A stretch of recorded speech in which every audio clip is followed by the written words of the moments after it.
The US dollar is on track for its first weekly gain since June. The greenback has been undermined by America's very patchy coronavirus control policies and political battles over fiscal support. This has placed extra pressure on monetary policy, with the Federal Reserve adopting a new policy framework that should mean it keeps interest rates very low for even longer than previously thought. This lack of yield support for the US dollar seems likely to weigh on it for some time. But short term, the US dollar has found support from a few different sources. One is relative growth prospects. The latest US data suggests less damage than expected from businesses having to shut their doors once again in response to the virus. This week, the Institute of Supply Management's August Manufacturing Index reached a high since November 2018, while its Services Index remained firmly in expansionary territory. And while the US unemployment rate remains very high, weekly initial claims for jobless benefits were the lowest since March. In contrast, after hitting a two-year high against the dollar, the euro has been undermined by disappointing Eurozone data, including German retail sales and very low inflation.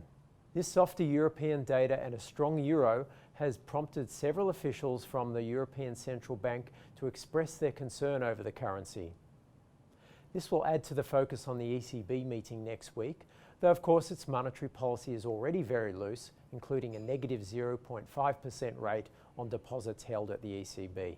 This week, the Aussie dollar traded above 74 cents for the first time since August 2018.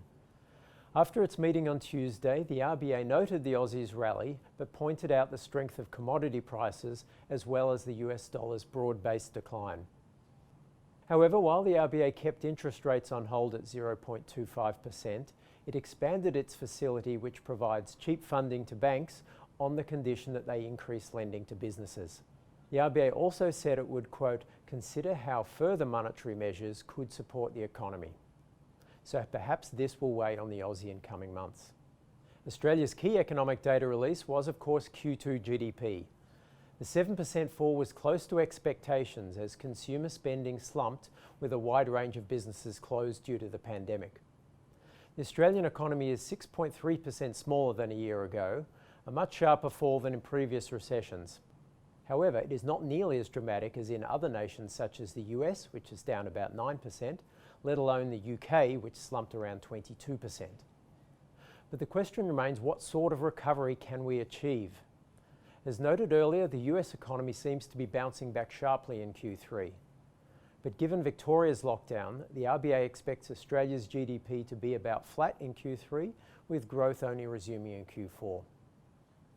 In the week ahead, we will see updates on Australian business and consumer confidence, but the global mood is likely to be key. On the positive side, iron ore prices are up to $130 per tonne as Australia continues to record trade surpluses. But equity markets are a wild card. The Aussie's highs this week lined up with record highs for global equities.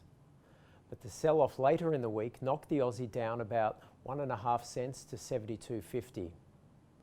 We'll update you on the latest movements when we speak to you next week.